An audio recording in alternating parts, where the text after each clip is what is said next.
Good morning. It's Friday, April 8th. It's 8:30 a.m. I'd like to call this meeting to order.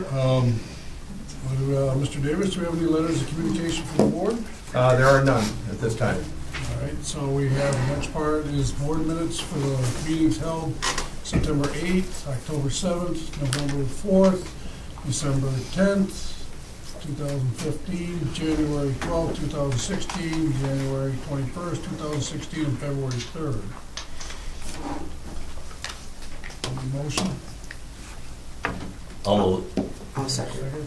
Any further questions, comments? I think the only comment I have is the fact that this board has been limited as far as action. This meeting today is a prime example of not having enough members to really let the board function at full capacity it needs to do. And actually that hurts our staff people who have to make decisions and type of things, whatever, without board approval. So I think really in essence, this is a very important meeting that we finally get back together. I mean, I know everybody has their personal lives and business lives, and it's hard to put this thing together. So today is obviously it's going to be a very, very long meeting, many action items, and we'll try to move through the best way possible. The only thing I worry about is sometimes when you really need thorough discussion, and we feel like we want to move faster than we should do. But here's what I would advise is if we go so far, the action items that we need to do, because we're limited till 1:30 today, that we may have to ask ourselves, do we want to come back next week and do some other types of things, whatever, if that's possible, or need it to be. So that's, with that said, I guess we'll move as fast as we can with and go from there. We have an honored guest in the room this morning. We have a past board member and president who's been a member of this board for 22 years. Mr. Carter sits in the back of the room. I'd like to thank you, Mr. Carter, for attending today. Welcome. Welcome to it. Nice to see you again, sir. Thank you. Any comments, presentations from citizens regarding agenda items? Okay, then I guess we'll go to reports. Yep. Clarkson University is not available to be here this morning due to the rescheduling, but we do have McFarland Johnson here. I'd like to have McFarland Johnson do their report, if they would, and then we'd like to take agenda items D1 through D11 out of order. That's the airport items, while the engineer is here in the room. This helps to expedite things. And with that, I'll turn it over to Jeff Wood.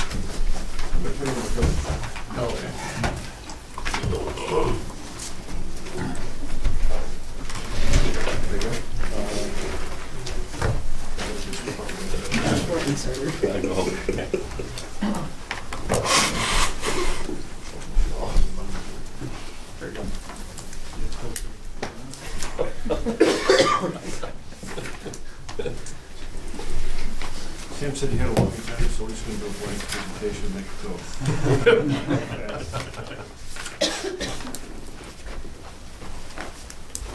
All right. Sure. For those of you, I know most of the people in the room, for those of you who don't know me, my name is Bill Burfus with McFarland Johnson. I'm actually the project manager for all of your construction projects that are going on up there now. So we'll give you a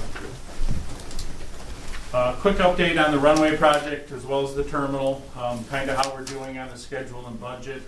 Then Zach and Jeff will update you on the PFC program as well as some of the ongoing discussions with the airlines and the grants and stuff that are going, continue to be moving with the FAA.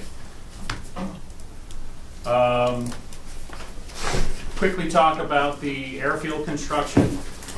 We have continued to make progress throughout the winter months. We've tried to take advantage of the somewhat milder winter, although spring may be making up for it, I don't know. But New York State, the Route 68 project has been moving along. We continue to do utility installations along Route 68. National Grid is complete. They've powered up their relocated utilities. We've got Verizon as well as Slick out there doing their installations now. We would anticipate within the next couple of weeks, we'll have most of those utilities relocated and out of the way. That allows us to do a lot more work on the airfield side. So the weather has allowed us to continue to move that along pretty quickly. The runway, right now we're starting to focus more on the airfield side of things. The runway and taxiway are starting to progress now. We're mainly working on the taxiway extension at this point. We're starting to do some of the earthwork there. We will be bringing in stone. We're doing the drainage work, so that continues to move along. The next phase of the airfield side is the runway. We will be displacing the threshold, which means we actually take 1,000 foot of the runway away so that we can safely work and build the extension. That's the next phase of work. We'll be doing that displacement as soon as we get enough decent weather to do the paint that's required to do that. That's kind of the one thing that's holding us up right now, but right now we're scheduled for next Wednesday night where we'll take that 1,000 foot of runway away. The operating runway will be 1,000 feet shorter than what is currently out there. And then it'll allow us to safely do the extension piece outside of that 1,000 foot. What do you do with the lighting in that case, Bill? We do have to reconfigure the lighting. You have to reconfigure, there's what's called distance remaining signs on the runway. We'll reconfigure those all so that they're in compliance with the specifications so that pilots know that it's a shortened runway. So we do have to change the lighting, change the signage, repaint the runway. All of that will get done really in a single overnight closure from 6 p.m. to 6 a.m. Oh, okay. We can do all that work without really impacting operations. The apron right now, there's nothing going on the apron. That'll get pushed off until a later date. Terminal. Right now we're working within the old hangar bay, which now becomes your hold room. They are also gearing up to expand the terminal to the north. That area is being barricaded off. They'll be looking to do the foundations. The structural steel is in production for that piece of it. So you'll see foundations being put in. You'll see the steel coming in over the next month or so, and then we can start to do work on that expanded area to the north. We've already cleared utilities, done a lot of the things. We're right now moving propane tanks and those types of things out of the way to accommodate that expansion. And then the last phase of it really is to move into your existing space and reconfigure that. So, and that's quite a ways down the road yet, several months out. So. Well, one of the things that, before we go too far, is we're looking for, I don't say video or photo history of what's happening there. Yes. I know Lyle said some things, that he's taking pictures along the way, so we are being consistent each phase so we can kind of look back and tell the story. Yes, we actually take daily photos on the sites. Really? So that, it kind of builds a photo log of everything that's being done. We try and get our inspectors to take slightly more artistic photos. Usually we get pictures of trenches and, Yes. So, we do encourage them to take some bigger perspective photos. So, but we will try and have a decent photo representation of the whole process. Yeah, the stages we go. Yeah. Thank you for that. Schedule-wise, we are on schedule on both projects. Obviously, there's always some things that come up during construction that you really have to keep an eye on and keep pushing as far as schedule is concerned. One of them recently was we were removing trees. We did have some extra trees that needed to come down. We were under permit restrictions to have all of those trees down by April 1st so that we aren't affecting the bat populations and stuff before they return to the area. So that has been completed, so that we've got that successfully taken care of.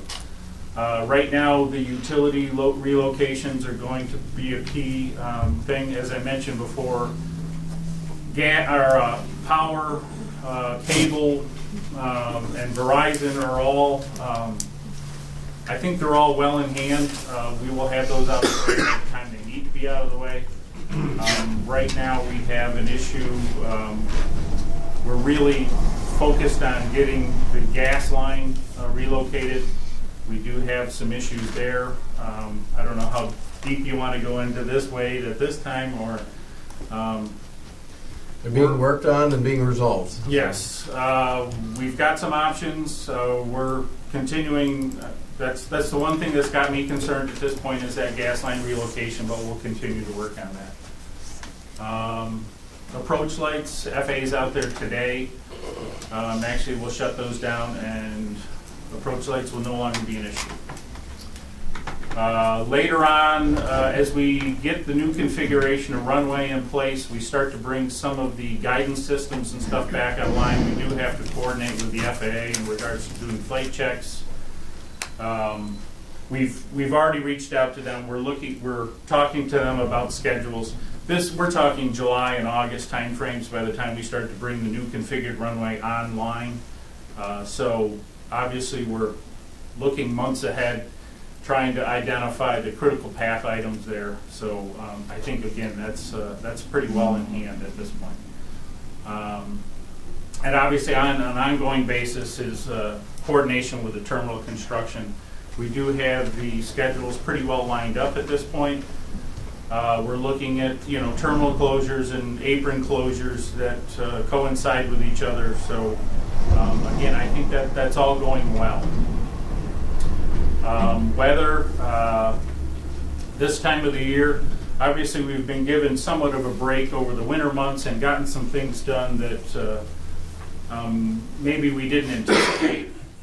But this time of the year always concerns me in that wet Aprils, wet Mays, are tough to deal with, and you've got soils out there that are extremely weather sensitive. So that's why we're putting in drainage and stuff now, trying to control as much water as we possibly can. The last item, construction phasing. We have been working with the contractor, trying to get them into work areas as quickly as we can, trying to make sure that we're doing all we can to be flexible with them while maintaining the highest level of safety. But we have modified some of the construction phases slightly, and we're continuing to work with the contractors to make sure that we can do whatever we can to facilitate the shortest schedule possible. On the terminal, again, schedule is always key. One of the critical points on that schedule is coordination, not only with the current tenants and potential tenants, but the Transportation Security Administration too, who takes care of the security out there. We did just have a very productive, I felt a very productive meeting with them. We whittled down the 14 or 15 people that were on that conference call to the 3 or 4 key players at this point, and all those that are going to affect our schedule and be really coordinating things from the TSA standpoint. So, if you're not aware, the terminal really gets shut down from end of June to the end of August. We were targeting July 1 to September 1. Those are the actual dates that work best for everyone. That's like a Monday through a Sunday. So those are that's the period that the terminal will be shut down, and that actually coincides with the apron as well. So the contractor will have access to the apron outside the terminal building. That includes general aviation. That general aviation will continue to take place because you'll have the other apron available at that time. We do have a period of 1 week within that period that the entire airport will be shut down. Okay, because I have an email that I need to answer from someone who wants to fly in early July to attend a conference in Ottawa.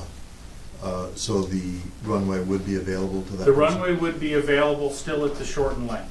Okay, So we'll have the displaced threshold in place.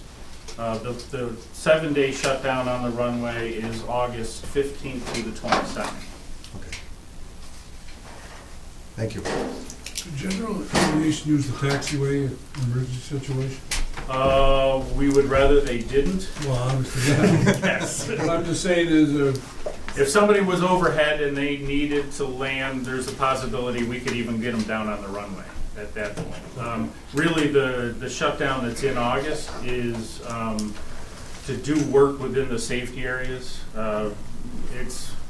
You really have to have an exceptional reason to have somebody land on a closed runway. But we wouldn't anticipate, it's not like we're going to tear out the existing runway. no. We're just going to have, we can't have open excavations and stuff adjacent to the runway because we wouldn't put you in that position from a liability standpoint, so. We do have some ongoing things as far as reconfiguration within the space. We've gotten some requirements from, mainly from the airlines, some of the potential parking operators. So we're just trying to accommodate all of those changes at this point. So we are kind of doing some modifications on the fly. That seems to be proceeding well, although, getting those costs and trying to negotiate some of those costs during construction is always difficult. But that's an ongoing process. I think, as far as tenant coordination, we're in good shape with Cape Air. We've received several phone calls from them answering the questions that they have, as well as, trying to coordinate with both them and Allegiant on what the space will look like when it's all said and done. And making sure that all of those, everything that we're putting into the terminal meets their needs and they're happy with it before they arrive. So, as well as TSA on that aspect of it. So, and then I'll mention again the coordination with the airfield construction. I think over the next, you can see it a little bit out there now. We're starting to ramp up. You're starting to see, impact from one construction project on the other. So that coordination is going to get more and more critical as the whole thing takes place over the next 6 months or so. Again, I mentioned the airfield construction, the utilities continues to be an issue. The obstruction removal, we got it completed. We did identify several additional obstructions out there. Some of the obstruction data that we were using was done several years ago, and believe it or not, trees continue to grow.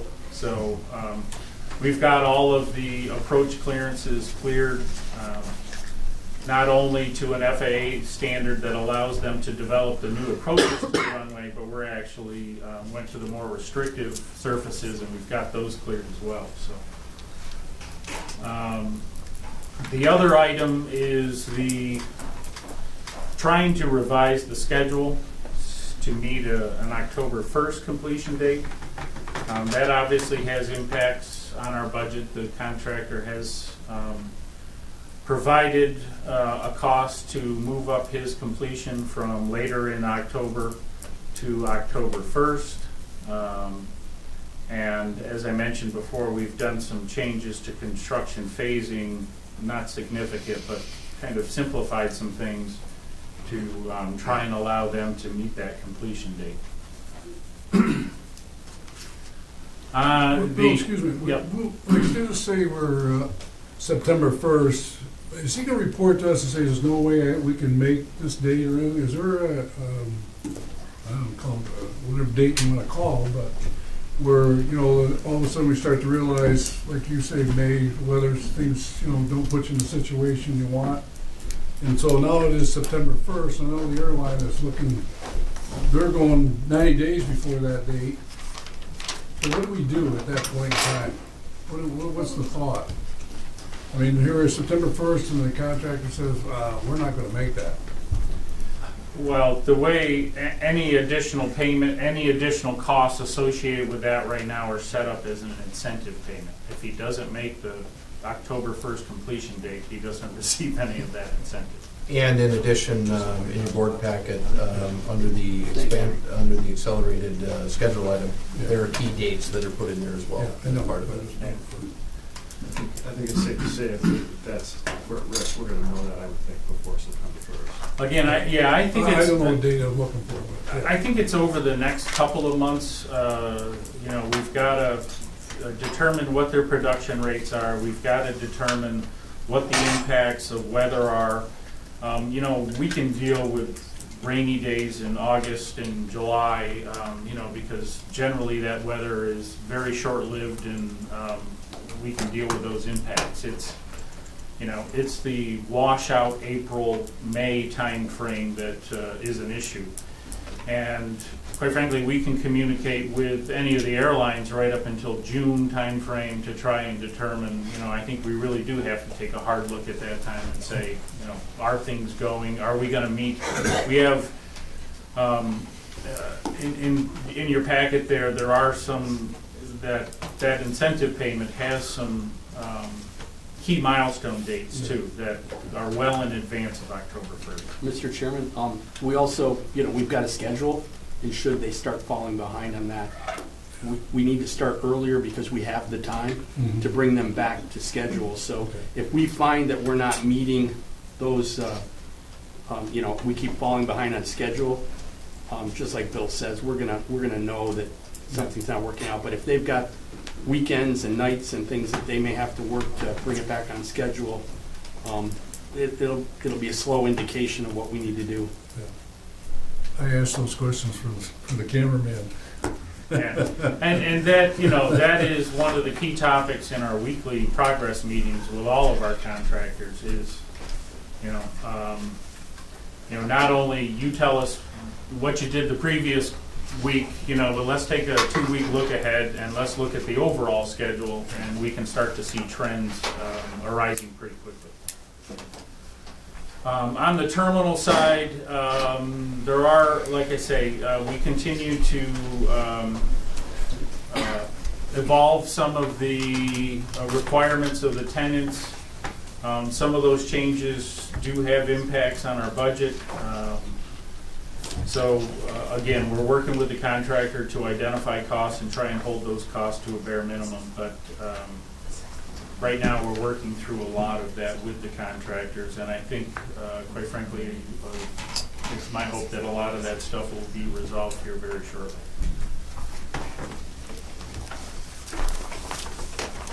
Any questions of me on the construction side of things? You will see a significant amount of activity ramping up out there over the next month or so. We, both contractors, or all the contractors, I should say, but both contracts are, we're bringing on additional people all the time. The labor force and the amount of effort that's going to take to get these jobs done is going to, it's going to be noticeable within the community, put it that way. One of the concerns that I've attended numerous construction meetings, whatever, local labor, is there any push for local labor that we know of? Well, yeah, most of the, well, the materials are being produced locally. You know, we've got stockpiles of stone that are being imported using local trucking. A lot of the labor that is on site are local folks. So. Okay. As well as, you know, that reaches out to a lot of local companies as well. Good. Okay, thank you. Thank you, Bill. Thank you, Bill. Thank you. My name is Zach Staff. I'm an airport planner at McFarland Johnson, and I am managing the passenger facility charge application process that we are currently working on for the airport. Just as an update so we've been looking at your PFC program for the last couple of months, and it's twofold. The first item that we're looking at is increasing the rate of the passenger facility charge collection from $3 to $4.50 per passenger. And just a reminder, a PFC is a charge that is added to the ticket that is sold by the air carrier. The airline collects the ticket on your behalf and then remits the $3 minus a small surcharge back to the authority for use in FAA-approved projects. The authority's had a PFC program since 1995, collected about 100,000 or so through that time period. So the first step we're looking at is increasing the rate of collections on that existing program from $3 to $4.50. What we're looking at doing is having a charge effective date. So the first day you'll start charging $4.50 instead of $3 would be July 1st, and you would finish the collections of that $125,000 based on our employment projections by next April. Is there a rule how you spend that money that you collect? Sure. So the FAA will go through and they will approve the specific projects that you're applying those funds to. However, in your case, so for instance, the 1995 application was a rehabilitation of runway 927 that happened in 1996. So you're collecting PFCs to reimburse yourself for the local share of that project back in 1996. What we're doing in the second bullet, what we're doing with the second program is we're going back to 2009, 2008, and we're reimbursing the authority for expenses that were local share of AIP projects back to, I think it's 2008. So what you're doing is you're reimbursing your bank account or whatever account paid for that local share with your PFCs. There's a lot of other airports will go forward with their projects, so they'll do future projects in their PFC applications, and then that's, as the payments go out the door, they withdraw it from the PFC account. However, since you have so many projects that you haven't collected PFC for, you can go the reimbursement route. So that way you've already expended the funds on PFCs, and you can put the money back in your fund. The current balance is about $24,000. So once we get the approval for the amendment, the next step, since the application would expire in 2017, is to submit what's known as a second application or notice of intent. And it's got that name, the 1602C00 OGS, and that's generally how it's referred to by the FAA. It would maintain the rate of collections at $4.50 per enplanement.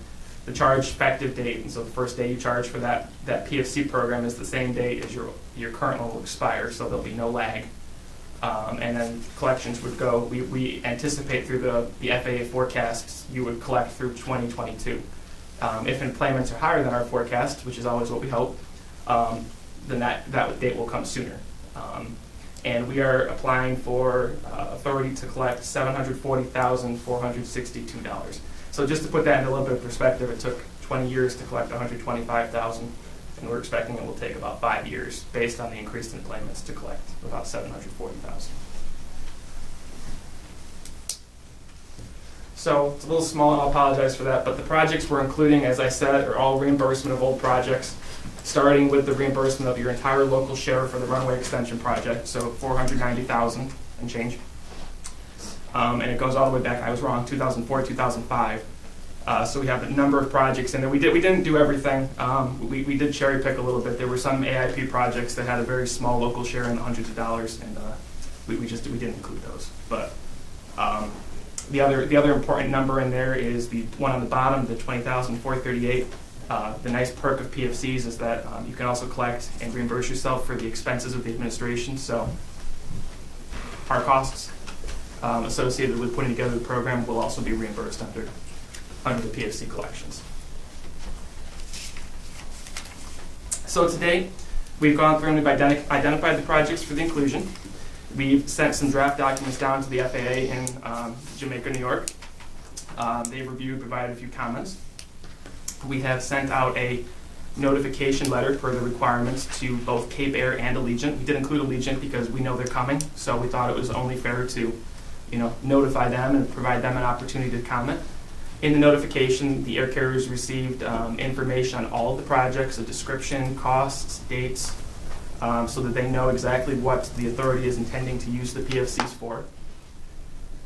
We received one comment on that notification from Cape Air. It was a very supportive letter, possibly one of the most supportive I've seen, actually. So it was a very, very nice letter that we'll include with the application documents to the FAA. We had an air carrier coordination meeting. None of the air carriers participated, which is not abnormal. And we have placed a public notice on the authority's website, which is a second requirement of the application process. That period is open until the 21st of April. And if we receive any comments, we will address them and include them in the formal submittal to the FAA. Our next step, so as I said, the public comment period concludes the 21st. The air carriers have until April 22nd to provide any comments on the projects we're including or on the amendment to increase the PFCs to 450. Everybody has an opportunity to comment on that as well. We anticipate submitting the documents twofold. We're going to start with the amendment request. This is per request from the FAA, so we don't get inundated with paperwork. We're going to start with the amendment request first. We'll submit that at the end of April. The FAA has 30 days to review and approve the amendment request, so we'll receive notification by the 25th. We will immediately send letters to the air carriers on the 26th, notifying them of the approval and that we will be increasing the rate of PFCs. Secondly, right after we send out the letter to the air carriers, we're going to follow that right up with the application of the submission of the second PFC application. FAA again has 30 days to acknowledge and approve, which we expect that they will, or they'll have comments which we'll address. Again, the next day we'll send a notification to all the air carriers. July 1st will be the key date. That's the date that the increase will go from $3 to $4.50 will occur. So all tickets sold by Cape Air and all tickets sold by Allegiant, and any tickets sold by Cape Air's airline partners, JetBlue, whatever, whomever, will all change from that $3 to $4.50.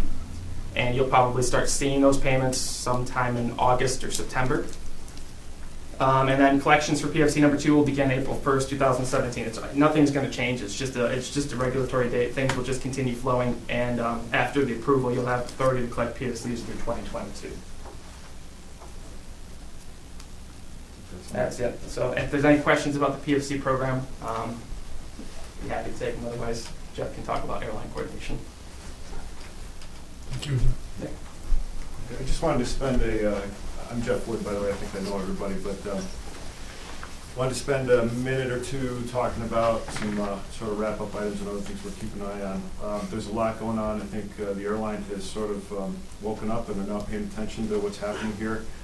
And so there's a lot of questions and information being requested from the airline. So they're asking questions about, fuel, ground handling equipment of the aircraft, where's the aircraft going to park, how does it sit next to the terminal. They've got some environmental questions, IT, RF, all the sort of normal operational things that they're starting to think about and coordinate so that everything is in place when they start service in October. So a lot of stuff going back and forth. So seems to be going okay though. I think that'll work out just fine. I'll talk about grants. I know everybody's interested in that. As everybody knows, there was an AIP grant in federal fiscal year 15 that covered about 42% of the airfield construction cost. Roughly 62% of that has been expended so far. So there's still some money left in that grant to keep things going for a while. As Bill mentioned, you're going to see the construction expenditures really accelerate now as things start ramping up, assuming it stops snowing and something's out and we can get construction. So I did provide a quick cash flow analysis to Fred and Wade yesterday, and it does show that there's a lot of money that's going to be going out for construction over the next couple of months. So we're now well into federal fiscal year 16. Unfortunately, because whatever's going on in Washington, it's going to be a multi-part year. In other words, there's going to be multiple authorizations of the AIP program. We're gonna have Part A, B, and I'd say at least C. Part A concluded on March 31st. When I was here last time, I felt very confident that the Phase 2 grant would come in Part A. Unfortunately, that did not happen. I was hopeful right up until like March 30th. There were no Part A grants issued in the FA Eastern Region, none whatsoever. So, but we are getting good feedback from the folks in New York that it's coming, and don't worry. They won't say this out loud, but based on the questions we're getting, I think it's coming soon. But, you know, it's in Washington. I know Wade's working with your political representation to do everything they can on their end. We're doing everything we can on our end to try to get the thing moving. It's hard to find leverage, but I did call down there the other day and say, you know, we're going to run out of money, we're going to shut it down. If this grant doesn't come, you got to get on the ball, get this grant out the door. And, oh, no, don't do that, You can't shut it down, we got to keep going. So, and then I got some more questions that kind of indicate the grant's very close. So we're working it every which way we can. I know that Senator Schumer's office has taken interest in a couple of projects in New York that are kind of in the same position you are, and he's planning to beat the FA up pretty good over why aren't these grants coming. So I think it's going to come soon. We'll keep you posted. Jeff, how long do you see the 38%?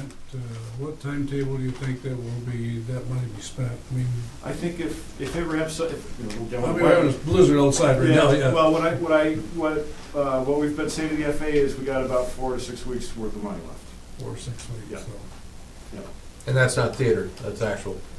Yeah. We shut the project down, we'll have no choice Right. if we don't receive a grant in that time. Yeah. You know, I'm at a loss. I really thought it would come in Part A. I think part of what happened is Congress got their act together and did extend the authorization through July 15th, and I think maybe FA took their foot off the gas a little bit. I think if that reauthorization had not come, perhaps the grant would have come by the end of March. So.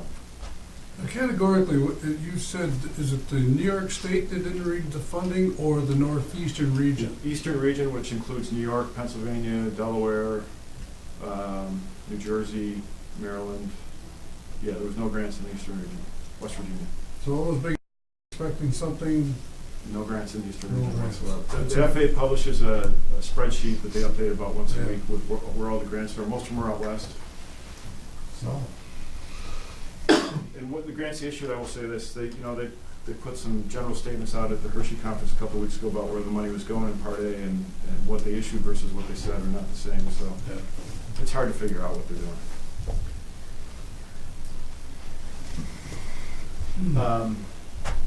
So like I said, AIP has now been extended through until July 15th. I think what will happen going forward with AIP, we're in an election year, and this is a hot issue.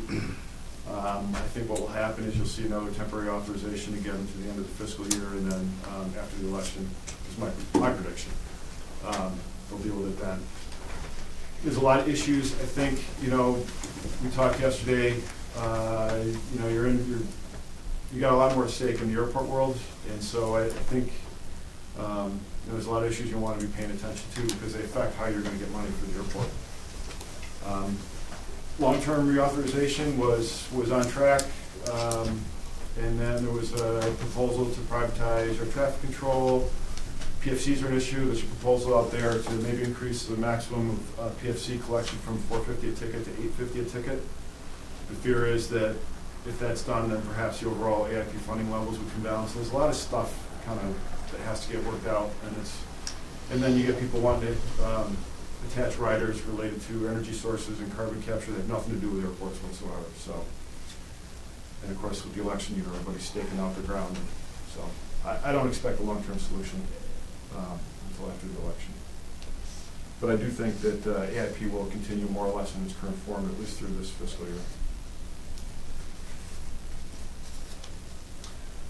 I want to talk about funding sources. I've put this up before. The airport gets entitlements. Right now, you get $150,000 a year, every year, for doing AIP eligible projects, and then you're competing nationally for discretionary money that's largely paying for the runway extension, the airfield. The current forecast is that you will get to 10,000 employments in 2016 with the start of service in early October. So what that does for you is it increases your entitlements to $1 million a year starting in 2018. The other part of that is to get that $1 million a year, you've got to show at least $5 million in projects on your ACIP.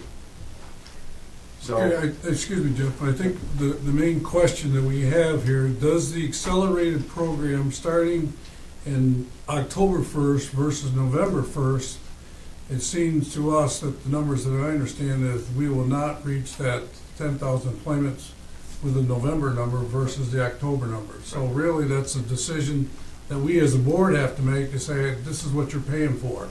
You're investing whatever that number, $175,000 to get $1 million a year earlier. right. And that's what we're doing.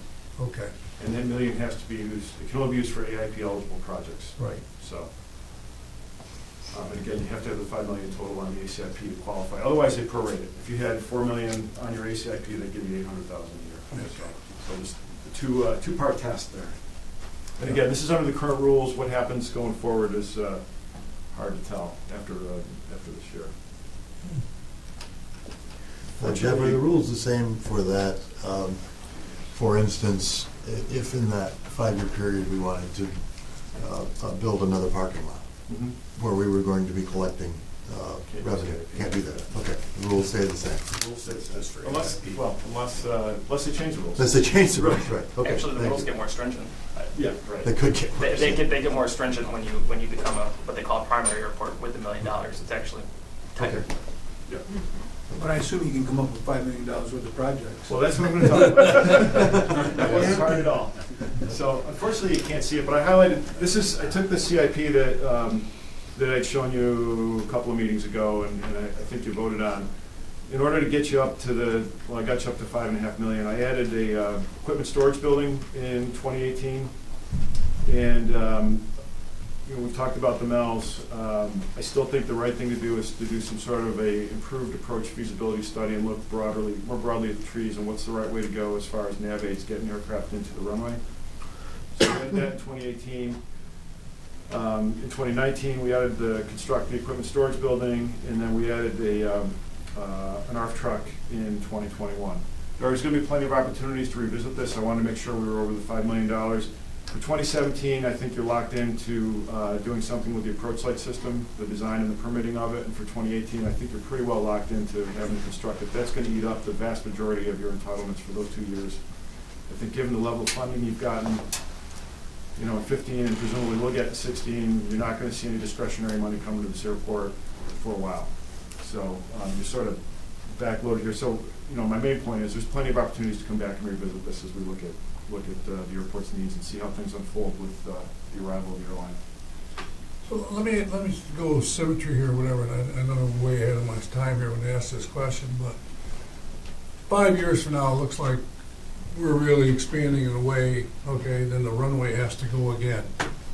Well, let's say a bigger aircraft. No, I'm just using that example, okay? What I'm saying to you is that $1 million that we get has nothing to do with another expansion or anything to do with any type of those type of projects. We would go back to the FAA and say, this is what we need to do next, and this is what it will be. So that's a different logistical network to go through versus this. Well, no, the $1 million of entitlement is reflected in this. So it's a matter of updating periodically to make sure that. No, but I'm just saying if we want to do another project, let's say we're cross runway, Yep. all right? I'm being way over the top, I know that. Yeah. What I'm just saying is we still have opportunity to go back to and say there's other ways to ask for different type of money. Yeah, I think they're not going to be very receptive to a large investment for a while because you took everybody else's money for 2 years, or you all competed them. All right. But I think if we got to a point a couple years down the road where across a runway or no runway extension, we'd have to start that whole process over again. Well, I learned something quite interesting. I went down to over the Sanford Airport, and I know we're going to fly into Sanford Airport. And I talked with 3 people there involved in the whole process. Have been there for 15 years, and they showed me the progress that they made in 15 years. and where they started and where they are. I mean, so I'm not saying, so growth happens because airlines want service to go wherever they want to be, whatever. So us here, whatever it is, we may be part of some growing phenomena that may happen. And obviously, it may take 15 years. I mean, whatever. So I'm just saying this, there's ways to go about this, just beyond the scope of what we're seeing. So I guess my question is, long-range planning from you folks, whatever you want to be, is where do we see this going? And a strategy and how we want to get there, if it happens that way. I think that the constraint you're going to run into if you see fabulous growth, which we obviously hope you will, is I think the terminal is going to be your constraint. And I think that's where you're going to want to put your effort. And I think, that's from the starting of the planning through the environmental process and the design and the construction, that's an 8 to 10 year process. So I think, we put a terminal area plan update in the CIP for 2019 to start looking at those issues and where to go from here with the terminal. Okay. I think we've got a vague concept of the terminal expansion, on the north side of the apron, but, it's all got to be sorted out. Yeah. Well, I know I'm over the, go ahead, Bill. I think the overall point is the program is fluid. You're kind of locked in the short term for a year or two, Yeah. but, you get out in year 3 and, we can change projects. As long as you got the right story to tell to the FAA, then they're going to support you. Anywhere they see growth, they're going to, if you've got the right justification for a project, we're going to do everything we can to make it happen, and quite frankly, so will they. Yeah, and like Bill said, the only thing you're locked in, I think, at this point is Nels. That's 2017. Beyond that, and I still have a whisper of a hope that we can make that go away.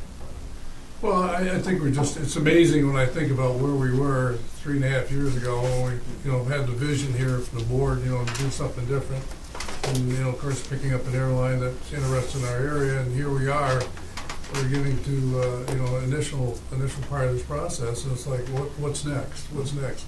Obviously, maintenance is, make sure everything we do is done right and the best of our possibility, no question about it. I mean, we and you update these things at least twice a year, and possibly 3 or 4 times a year. So it's fluid. You're locked in for about 3 months. Yeah.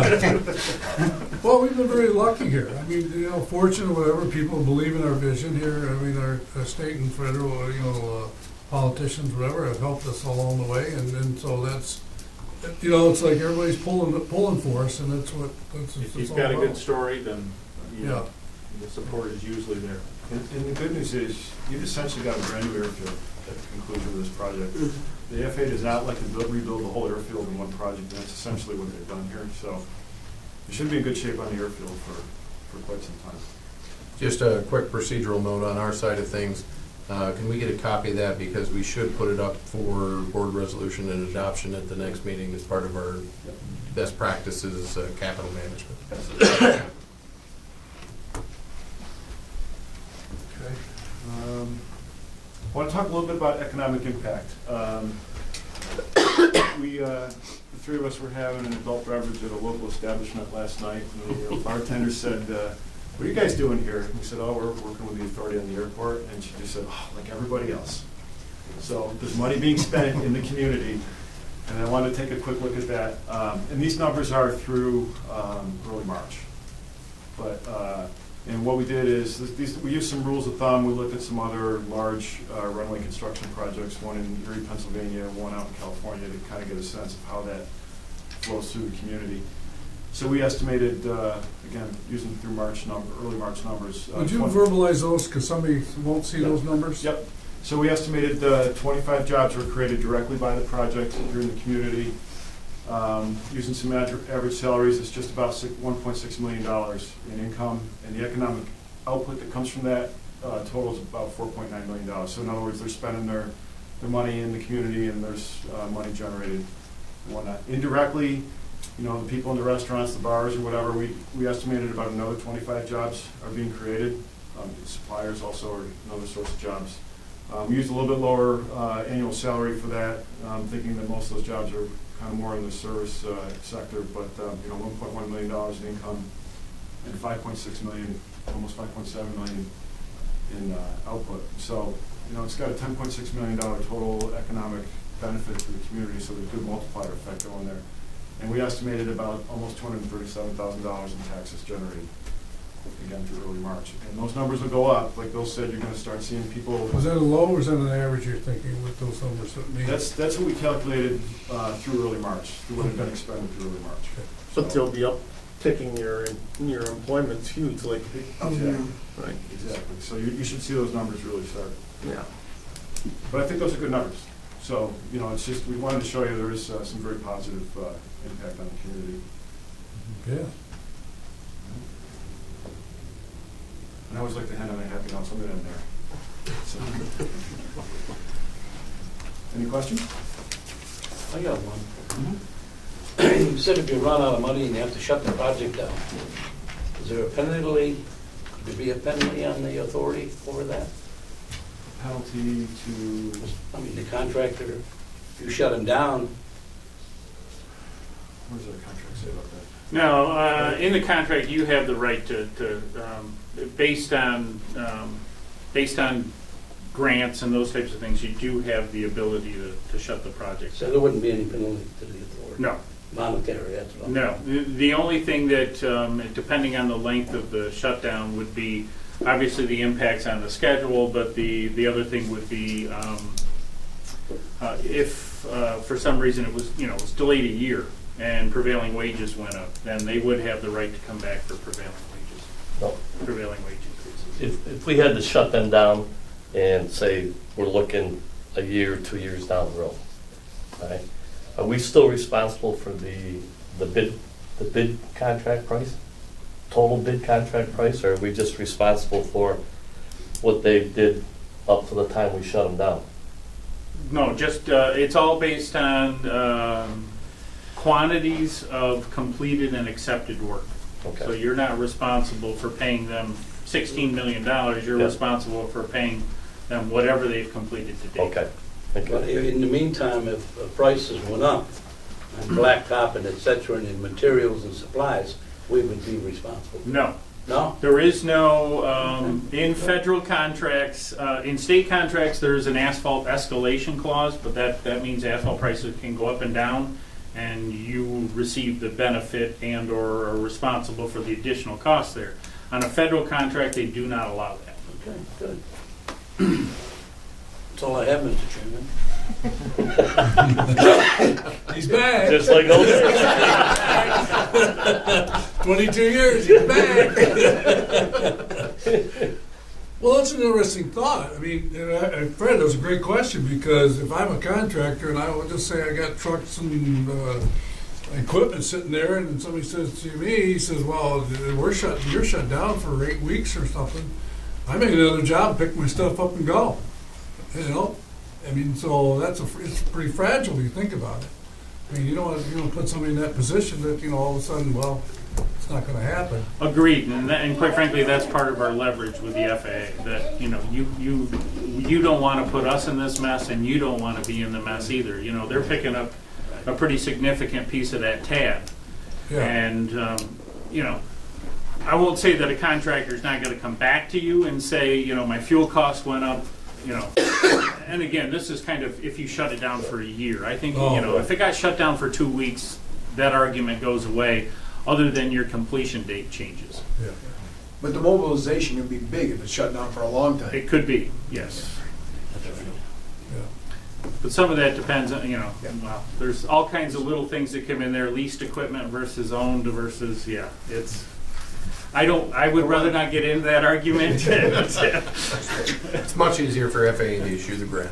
Yes, absolutely. Yes. That's the path of least resistance right I there. was just going to say, just bringing up the idea that we might shut the job down, that got them pretty excited. So I think we finally found some leverage to maybe get things moving. Oh, you tell me we got 6 weeks worth of money. Yeah. It don't take long to burn through. No, not at the pace we're going to go through it. Is there any history to this happening with a Part B or whatever? Oh, it's happened a couple times, yeah. Has it? Yeah. And how did it play out that you know of? Well, eventually, actually some airports made out pretty well. Eventually, the program was whole. It was just administratively, it was a nightmare. Fred, do you remember that? We had remember the year we almost lost the terminal retrofit? We had 3 years of our money put away. We were waiting for the 4th year, and then that partial year came up. same conditions. Hopefully it's only 3 parts this year. I think we got up to F, part F that one year, so. And Jeff, I think after seeing your cash flow estimates yesterday, that 6 to 8 weeks is optimistic. I think it's less. Well, I think when I said that, I was looking at the snow. Took a couple days off. As always, thank you. Can you hang around? And Mr. Chairman, I'd recommend that we take the airport items out of order so that way we could Yeah, let's do that. have the benefit of the engineer being in the Yeah. room.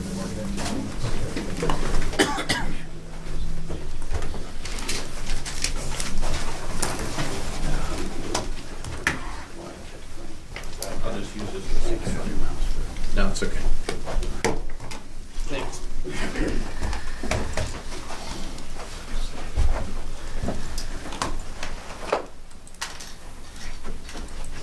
I have,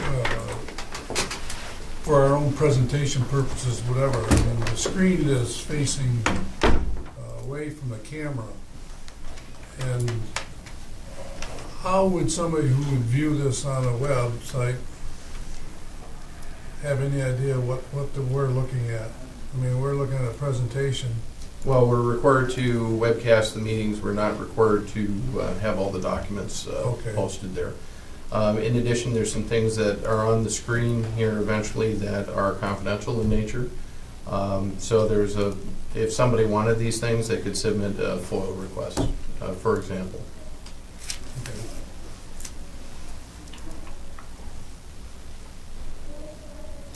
Let's go right down to agenda item D1 if we could.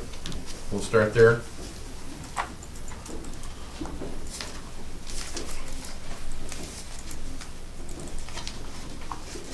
This is approval of a contract modification in order to accelerate the airport expansion project with Marcy Excavation. We need to complete the project by the close of business on September 30th, 2016, so that the airline could start. The caveat here, this modification is for the sum of $170,000. This is non-AIP eligible. It does come out of our project development funds, and the authority would be responsible for 100% of this cost. In addition, if the contractor failed to meet the September 30th, 6 p.m. Deadline, the authority would reserve the right to retain $5,000 for each calendar day that the work remains incomplete. And in addition, you'll notice on the file labeled backup, you'll see the actual document. It's a 2-page document with the key dates on point 3 that we talked about earlier during the presentation, with the construction phasing and key dates in there. Question I have, is that a locked-in number, 170? Yes, In other words, it's not gonna be 180, he's not gonna come back to say 180s, okay? this is a single incentive payment. It's a single incentive payment, and And that's there what is it no, is. no partial payment. It's, you make September 30th at 6 o'clock and you get $170,000. If you don't make it, you get nothing. And all other terms and conditions of the original contract still apply. Okay. It also doesn't matter whether it costs them $200,000 to get that 170, or it costs them $50,000 to get that 170. They get 170. You get 170. Is there anything in the contract, I mean, I'm just thinking hopefully that won't happen, but if the contractor said, hey, we could have got this down, but you didn't have the money and our project got shut down. I mean, obviously they can't make it because the project shut down, but they come back to us and say, hey, we could have gotten it done, but you shut the project down. I think at that point, this would probably become null and void. Yeah, okay, well, I guess.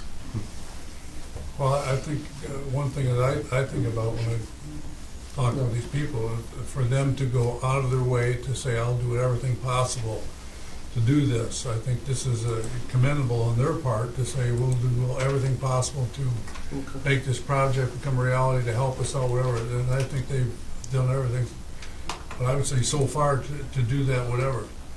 Obviously, the reason I think you answered the question, Jeff, we're 170 is going to bring us $1 million. Okay, from FA funds. And that's exactly what we're doing. I think sometimes we become shovel ready, we put money, our own money into a pot to get grants or other type of things, and we get a lot of things, whatever. That's what we're doing here, by doing it. And the other thing I would say is we've reviewed the calculation that they gave us for the 170. It's moving from 5 10-hour days to 6 12s. And that's their additional labor cost. They've got no other costs included. Yeah. They're covering their own labor. Yeah, this is amazing. I really do. I really. I'll move it. Second. Second, Doug. Any further discussion, comments?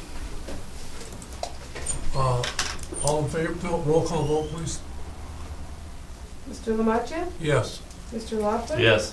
Ms. Breen? Yes. Mr. Reagan? Yes. That passes. The second item is D2. This is an incentive proposal from Empire State Development. This is a ratification because it's already signed and been returned to them. This is for $725,000 to expand and renovate the airport terminal. Again, the description for this grant is, for this reimbursable agreement, sorry, not a grant, includes a new ticket counter improvements, departure lounge and restrooms, exterior upgrades, replacement of the existing baggage claim area, and a new baggage handling system. Just a quick procedural note on this. Many thanks to Empire State Development, as this agreement was originally for $500,000, and the other $225,000 of it is the reprogrammed grain bin money. I keep saying money. The grain bin reimbursable agreement. It's our money. We spend it. We get reimbursed through Empire State Development. Who do we owe special thanks for that, Empire State Development, the Governor's Office, Addie and Patty as well. It's awesome. Thank you for that. I'll move that. I'll second. Any further questions, comments? Roll call vote? Mr. Loeffler? Yes. Ms. Breen? Yes. Mr. Reagan? Yes. Mr. Lamacha? Yes. Passes. Next item D3, is approval of pass-through terminal building finishes. As you know, we have Fenwick McCready Architecture that's designing the building and the selections of the building. The finishes include the finishes you see before you on the table here today: the metal siding, fascia, floor tile, carpet, furniture, colors, cabinets, and they're all right here. So we're looking for approval on these finishes. What's the warranty on some of these products? Like carpet and stuff like that? I mean, what happens to failure or whatever?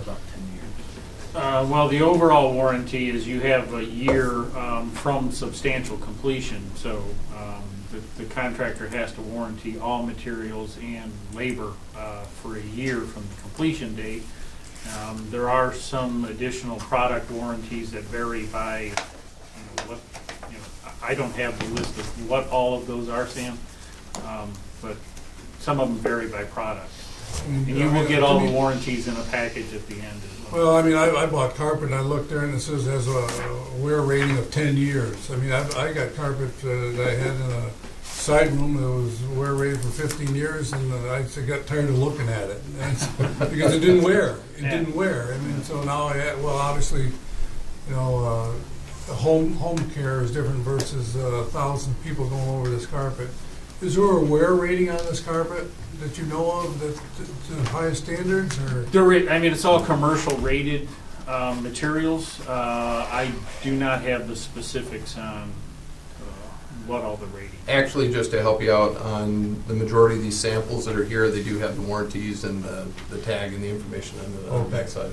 I mean, to me, as I look at things on walls or things on walls, but the floor and what happens on the floor. Now, one thing I think is really cool, it's a smart idea, and actually a lot of airports are doing the same thing as the squares. The carpet and the squares. If something goes bad, you get a run, the stuff pulls, runs, whatever, your carpet's ruined. Now there's somebody realized, let's go from there. Well, you always end up with high traffic area, high staining areas, those types of things. Yeah. And quite frankly, it helps everybody, both the manufacturer and you, in that he doesn't replace 9,000 square foot of carpet. He replaces specific areas. Yeah, I know at Plattsburgh where they're doing their terminal, they're using the carpet squares, like you said, and, and things happen in passenger terminals. I've heard of, assistance dogs, having accidents in the terminal. It's little things you don't think about, but having the squares, are a key aspect to that. Now, I see the terrazza here, that's in squares also? Most of the tiles and stuff, Yeah, that's a, well, any thoughts, anybody? You want to change the color of the carpet? Hell, to show everybody what we have anything pink. That would change everything, wouldn't it? No, I think they're nice conservative colors. I mean, I see a blend of orange and color. I think it, obviously in the holding room, whatever, I think it's a key issue there is the light walls and the lighter carpet to make the room feel airy, or I guess that's what it is. Kind of go from there. All right, it's good to me. Anybody else got any comments? All right, we have a motion to accept. I'll make that motion. I'll second. Second, further comments? Clerk, call the roll. Ms. Breen, Yes. Mr. Reagan, Yes.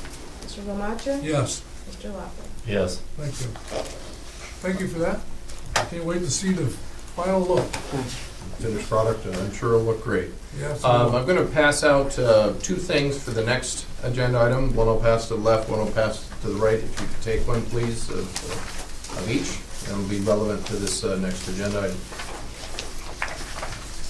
Item D4 is the passenger terminal expansion project. It's our first change orders associated with the project. There's a couple things here that I'd like to mention. Items, let's just go right through the items. Item 1 is stud framing for the hold room. Item 2 is an airline office modification. That is the one that has the 3 offices right there together in the handout. There's the hold room modification, which is the one in red that you have in front of you. There's an OBPA office, which isn't available yet for change order. There's a parking operations office that we'll need to do at a future meeting. And we've identified that there are IT-related needs out there at the airport that we anticipate will come through as a change order. So I'd like to kind of go through these things one at a time, if I may. On the stud framing, studs, not much to explain there. The studs were missed, the studs were found, the studs were put in, and the studs cost $10,000. Anything McFarland has to add on that one? No, I think you about summed it up Okay. there, Wade. I'm sorry. Can I ask a question? I'm just going to throw it. How did we miss this in the design? The only real explanation I have for that is, the design was done in a short time frame. There were a lot of details that were added in there, and quite frankly, I'm surprised that it didn't come up during the bidding process, that something was missing. But there's nothing structural to do with the studs. It's really gives you a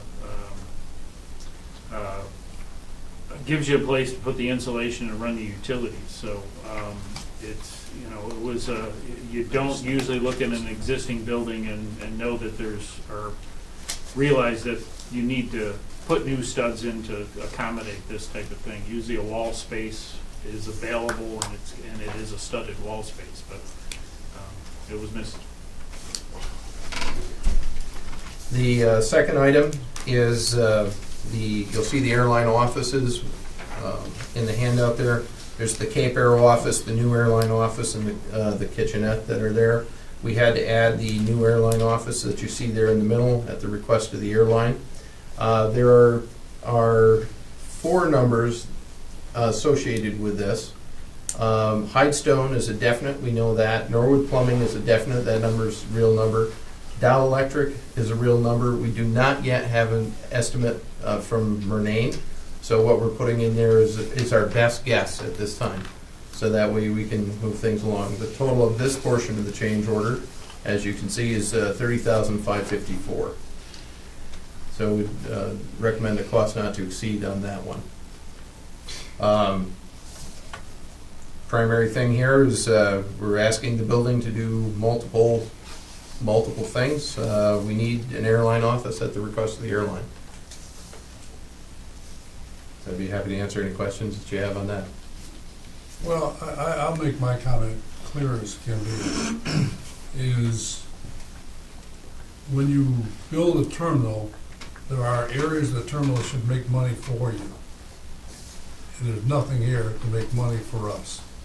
And, you know, for food or whatever we want to be. And to me is, when you're gonna use this terminal for 10 years, whatever you're gonna do, and everybody comes through that door, they can't buy a sandwich or can't sit down and, you know, whatever want to be, and there's nothing there for these people to eat or whatever want to be, this is a major problem for our revenue source of what we need to do. I mean, we all, you know, all of us travel, and we realize we're not a big airport, we understand that.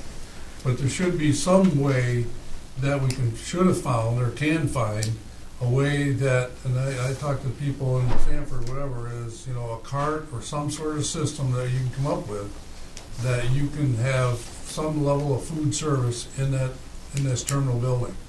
A vending machine for me does not fit. Okay, it's nice to go get a soda and grab a bag of chips and, you know, all those type of things, it's wonderful, but if you're gonna put somebody who's gonna sit in that terminal building for 2 hours before it loads, and is gonna fly for 3 hours nonstop, that's 6 hours without something in whatever you wanna be. That to me does not make it the way we want it to be. I know we've done everything possible to stretch and coordinate and move this, that, whatever, to meet others' needs, but this does not meet, I'll call my needs. I like to eat, I guess, before I fly. But with that being said, what do we do, Jeff? What do we do, Bill? I mean, where are we at? Well, if I can answer part of that question, one of the fundamental problems is we're starting with a building that's too small. And we're trying to squeeze umpteen different things into a space that's too small. And as a result, for example, then we make a decision that we're gonna hire an airport manager. Well, great, you gotta put an airport manager at the airport. So to do that, where do you put him? Well, now we're going to be sacrificing a spot that we've been looking at for car rental. The airline needs an office. We have to do it. I agree with you that, you know, the revenue generating options of this building are fundamentally light, but we're trying to do the best we can with the smallest building footprint that we have. And keep in mind, and I'm sure the engineer will answer this as well, and I'll give him a chance to. But keep in mind, this is 100% on our dime, and we don't have a dime. So I understand the need for the revenue generation. I get it. We understand it. But, you know, to do a 1/3 building build-out for additional, you know, restaurant or something like that for 2 days a week just doesn't make fundamental economic sense at this point. It will in the future when we get busier. But we're focused on the October deadline and getting things up and running for that date. So with that, I'll interject or I'll shut up, I mean, and let the engineer answer the question. Well,